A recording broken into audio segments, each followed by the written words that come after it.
You're listening to Business Lunch with Roland Frasier. This is your seat at the table. Hey everybody, Roland Frasier here. I'm excited to have as my guest today the inimitable Jim Dew. Jim is the founder, I guess he's co-founder because his wife, we were just talking about, his wonderful wife Mimi, helped with the big idea, which we'll get into in a minute, of him doing this. But so I'll say co-founder and CEO of the Dew Wealth Group, right, Jim? Dew Wealth Management. Dew Wealth Management. That's Yep. Dew Wealth Management. Welcome to the show. Thanks, Roland. Great to be here. Wonderful to have you. So normally we get to do these in person, and I would love to get with you in person because you share my affinity for wonderful wines. But alas, we are separated by, you're in Park City right now? We are in Park City. We're staying out of How's the Scottsdale, skiing? which is, no skiing, but much better than my home of Scottsdale, which is about, last I checked, I always forget this. I think it was 1,000 degrees yesterday was the high. It's just an estimate, but it was very hot. Yeah, it basically just says tilt on the thermometer at that point, right? Right. It is not meant for human conditions. I love it. Well, I wanted to, you've got kind of a fun story, and I love the transition from working for other folks into working for yourself. Would you kind of give us number one, just kind of tell us a little bit about what you're doing right now, and then let's go back and talk about how you got there. Sure, absolutely. So what we do is we build virtual family offices for entrepreneurs, typically who have successful businesses who are doing more than $1 million of revenue. And really an idea I stole from a billionaire family in New York and found a way to make it priced where entrepreneurs who are doing more than $1 million of revenue can actually afford the planning and the services that the billionaires afford just because they have a ton of money. That's awesome. And so you call it fractional family office? I call it the Entrepreneur's Virtual Family Office. That's actually our trademark. Okay. Yes. And tell me a little bit about what is a family office and how does that work? Sure. So a family office is where a billionaire will hire all the needed tax, legal, insurance, and investment professionals, attorneys, and accountants as full-time employees working for that one billionaire and his family. And that way, all the professionals are coordinated, the efforts are put together with a clear vision of what the family is trying to accomplish, and it creates all kinds of smart decision-making and good outcomes. Okay, cool. But not everybody can do that. So you have created a solution for the non-billionaire. Is that correct? That's exactly right. Yeah. And we've priced it so that an entrepreneur can get these types of services for as little as hiring a full-time $10 an hour an employee. Oh, wow. And on the high end, hiring a full-time $28 an hour employee. We try to put it in those terms, but really it's pricing things to get the same kind of services. And there's ways that we do it to avoid the cost that billionaires incur to do the same thing. Okay. And how did you get into this? I can only assume that you were a billionaire and you said, hey, I am tired of having all these people work just for me, so I need to have them work for other people too. Is that what happened? I was a billionaire, and then I put all my money in Bitcoin, and next thing you knew, I had to come up with another way to get the same planning done. I like it. All right. Fair enough. No, I actually wasn't a billionaire and haven't been a billionaire, but learned from the billionaires. And really my story starts, I was a public school math teacher. And then for 1 year, I did door-to-door sales while I was finishing my MBA before I discovered financial services. And I actually have some great lessons I learned from my 1 year of door-to-door sales that we could circle back to if you wanted to. And then I got into financial services and really wanted to help people, wanted to do the right thing, learned a lot about how the companies worked. And in my 4 years of doing that, I learned how the sausage was made. Mm-hmm. With these brokerage firms, broker dealers, insurance companies, and banks. And I had this revelation, and that was that really these systems were not set up for the end client getting good advice. And really had a falling out with my manager at the time over something they were pushing down the retail channel, and had an argument with him, went home very upset, vented to Mimi for about 20 minutes. When I finished, she kind of shrugged her shoulders and said, "You need to start your own company." I said, what are you talking about? This is financial services. This is like big banks and brokerage firms. And she's like, I don't know how you do it, but I just know you got to start your own company because you're never going to be congruent with these big institutions. And that was the impetus that made me start to think, maybe I could start my own company. Mm-hmm. And that was 1999. Okay. So we formed Dew Wealth Management in 1999. And then went through all the things that you go through as a business owner, learning about things like payroll and hiring and firing and computer expenses and software and IT and all the stuff that you learn as you go along, in addition to giving advice to our clients. The next big thing that happened is I decided, hey, I'm an entrepreneur. And with that, I wanted to serve entrepreneurs. So we specialize in working with entrepreneurs, which has been a big game changer for us. For one thing, I don't have to study all the stuff that applies to other people. And it's also really, I just really get along with my clients, and we really can relate because we see eye to eye on that kind of stuff. And then through the progression, then it was the falling into the Billionaire family office, learning about that and realizing that that's a whole new level of advice. And then we've been tweaking that model for probably the last 15 years. That's awesome. So tell me a little bit about that. Is the advice better at the family office level, or is it just more dedicated, or is it better because it's dedicated? There are pros and cons. And okay. So the couple billionaire families that I know well, we go back and forth. I rib them a little bit because in some ways I truthfully think our model is better. And I'll just give you one example, because I've had this conversation. They say, Jim, your model is great, but it's not as good as ours. And I say, I'll give you one example.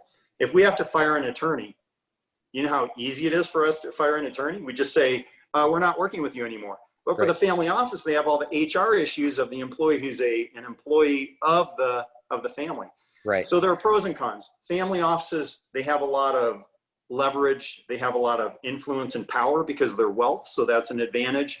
But we can also be very nimble, and we can also use some professionals and experts that don't necessarily want to work in the family office model because they don't want that much of their practice dedicated to one family, where if there's a falling out, they've dedicated 10 years of their practice and they don't really have the diversification that many professionals want. So there's pros and cons to both, but I like our model. I think it stacks up better than maybe some of the billionaires would admit. What are some of the challenges that you see? Because you primarily represent entrepreneurs who have been successful, and I'm sure you see kind of the same issues again and again. What are some of the big mistakes or oversights or things that you see that they're missing when they come to you, that are maybe things that are kind of hidden from them that they don't even know might be a challenge either now or in the future? Yeah, so there's some really obvious things that seem silly, like insurance. And you would think, people kind of think insurance is insurance, and they'll get a corporate liability policy, they'll have their home and auto insurance, but we find mistakes. And by the way, we don't sell any insurance, but we advise the clients and review those things. And so knowing what's in your liability coverages, knowing how your coverages match up with your particular company is a mistake I see missed a lot. And a lot of times these insurance agents, they have thousands of clients. And so they're using the same model for every entrepreneur business owner. And yet every business has nuances about the risks and the things they have to protect against. So that'd be one thing, would be insurance. Okay. Another big thing is taxes. Many entrepreneurs have a CPA who I would call a tax historian. And these are the accountants that look in the rearview mirror. They tell you where to put all the information. They fill out the forms. They do the tax returns. They tell you what you owe in estimated taxes next year. And really, entrepreneurs need what I would call a tax planner. And that's an accountant, maybe a tax attorney. You're very familiar with tax attorneys, who can put together a good plan that's proactively looking for, hey, based on the P&Ls this year, what can you do this year to reduce your taxes? So those would be two big ones I see. Are there areas that you see commonly that are big tax advantages that people are not taking advantage of? There are a lot. And so when we do tax planning, I always say you want to go deeper on your tax planning. That's defer, eliminate, arbitrage, pay now and none later, and reduce. And so coming up with strategies, both simple and complex, in all those areas is really important. And I'd say one that we see sometimes mistakes on is the 199A deduction. This is the 20% qualified business deduction. And we just saw one recently where the CPA firm was incorrectly aggregating. And we brought the client to a new CPA firm who was able to restate past returns and put $150,000 in the client's pocket. So knowing things like example, because I don't think a lot of people know a lot of the things you just said. So give it in dead simple to understand for me. Yeah, absolutely. So the 199A was passed in the Tax Cuts and Jobs Act in 2017, and it allows a 20% deduction on qualified business income from a flow-through entity like an S Corp or an LLC. And then there's a whole bunch of provisions about when this applies and when it doesn't. So give me a scenario, just because you know this so well. For you, it's just like But so let's say give me a scenario. Let's say I like hypotheticals. So I'm an entrepreneur and I have a business and it's making $1 million a year, let's say. And now what? When does this apply? What's my flow through thing and all that kind of stuff? Yeah, so it depends on whether you're what's called a services company or not. So if the company is based on your likeness or your talents and skills, then there's income limits and other things that prevent you to get the deduction.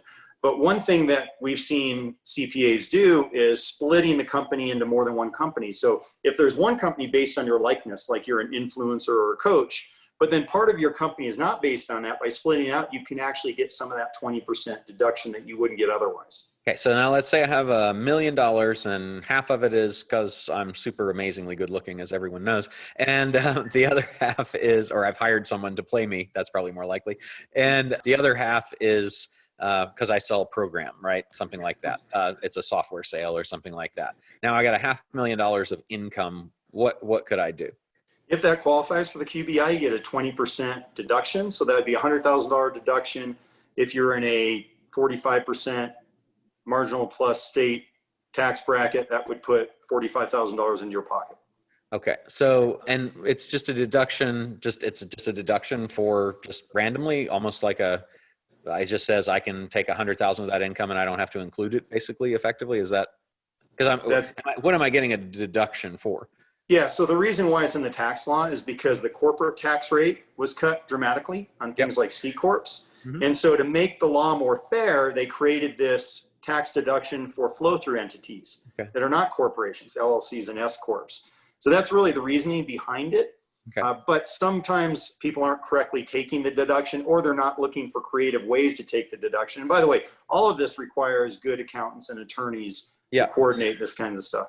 Yeah, it's helpful, I think, for everybody to hear, like, oh, okay, I didn't know that existed, right? So that I might be missing out on this thing I just didn't know. That's the big thing, I think, is what you don't know can hurt you in terms of surprises that are bad, and also in missing opportunities that are good that even the government has built in for you to help you, right? Yeah, and let me give you one example and nuance about the law. It used to be, if you have a flow-through entity, the game is kind of, you want to keep your income as low as possible, but reasonable, because you don't want to pay the extra Medicare tax over that. So in this case, though, one of the tests, depending on how you fall in your income and the kind of business you have, is based on W-2 wages. So now it actually might make sense in some situations to pay yourself a higher salary. Right. To get a better qualified business deduction. So it creates nuances, and this is something that your CPA should really be on top of. But then there's a lot of tax planning things that a lot of CPAs are not aware of that are legal that you could be doing.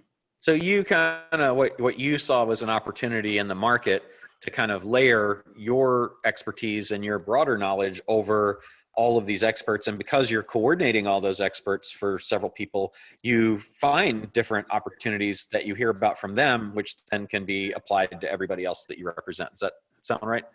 Absolutely. So I'll give you an example about coordination. So for example, a client buys a home, a primary residence, and the CPA doesn't know until the next year when they get the mortgage interest to take the deduction on the tax return. They didn't even know about that principal residence being purchased. Because we're involved in everything, we know that. And we might say, hey, you might be able to use something called the Augusta rule, which is 280A in the tax code, where you can actually rent your house to anybody for 14 days a year tax-free. But as a business owner, you can rent it to your business for 14 days a year. It's tax deductible to the business, tax-free income to you, and then that can put money in your pocket. But without that coordination, the CPA finds out next year, and even if the CPA knows about the Augusta rule, you're going to miss that tax year and the benefits that you could have had in that year. Yeah, that's a good one. I know that's one, particularly for people that are doing events at their houses and things like that, right? It makes a lot of sense. It does. It's an easy one, and it's in the elimination category because you're really eliminating taxation by using your house or your vacation home rather than using the Ritz-Carlton. So I like, and I mean, but you can't get $200 a gallon coffee at your house. I mean, you're going to have to go to the Ritz-Carlton to get that. That As an is true. event. That's one of the enjoyable benefits about running an event there, of course. So what are other things that entrepreneurs should be thinking about that you find that they don't? Well, I'd say that the three main outcomes that entrepreneurs miss that billionaires get right is first, the infrastructure. So having absolute confidence in your team of professionals, that's number one. Number two, maximizing your wealth both inside and outside your company. Often entrepreneurs are really focused on growing their company, but you also want to build wealth outside your company. And then the third piece is having a plan for sustainable wealth, because it's a different skill set to build businesses and make money than it is to manage money and have a plan for sustainable wealth. Okay, so let's talk about, can you dive into each of those three just a hair more? Absolutely.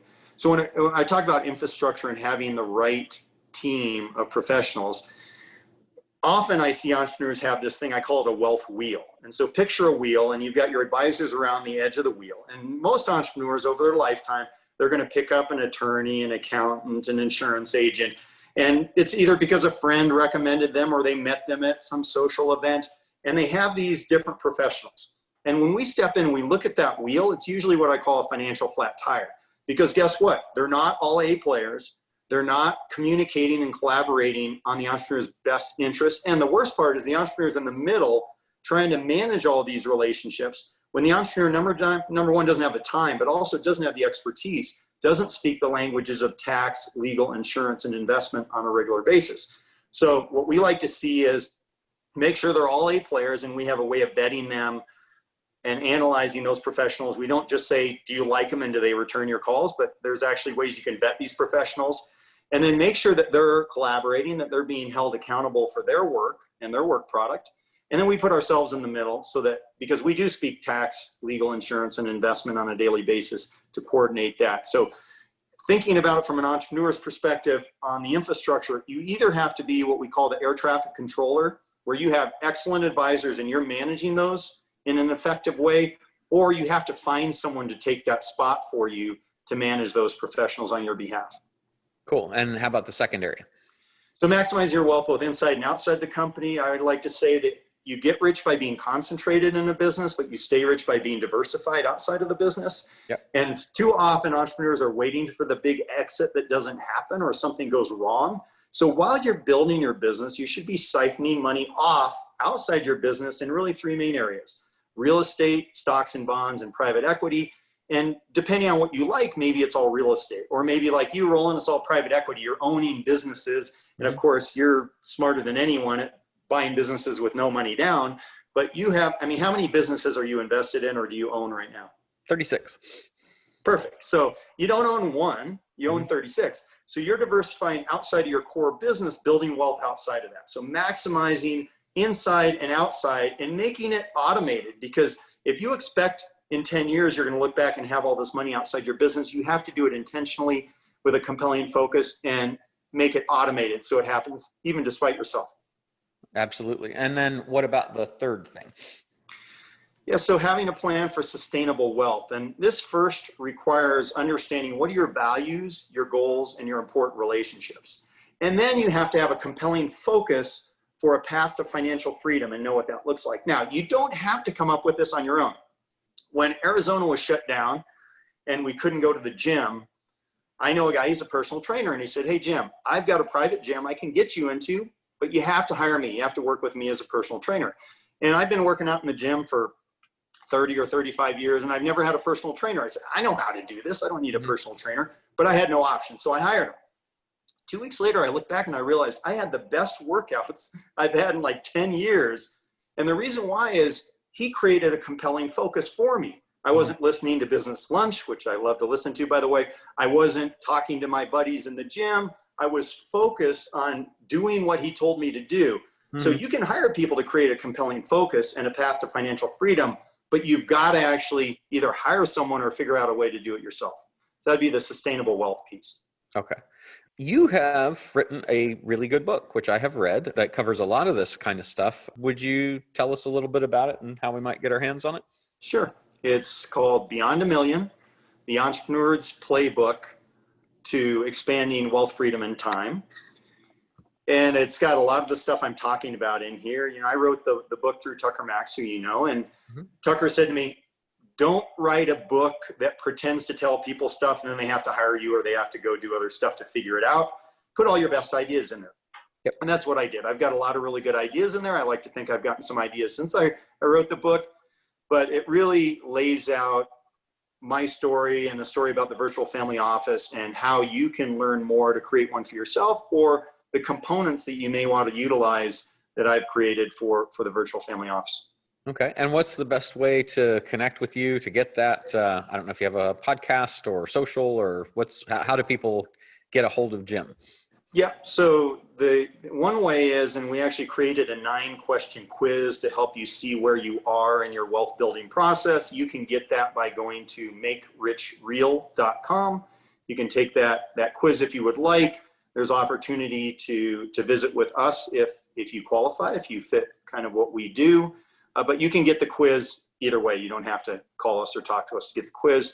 And then also our website is dowealth.com, DEWWEALTH.com, 2 W's in the middle. And then of course we've got the, on Amazon, you can get the audio or the book. And I actually did the audio book myself, which was a lot harder than I thought, but a lot of my friends said, people want to hear the author speak. So I did it myself.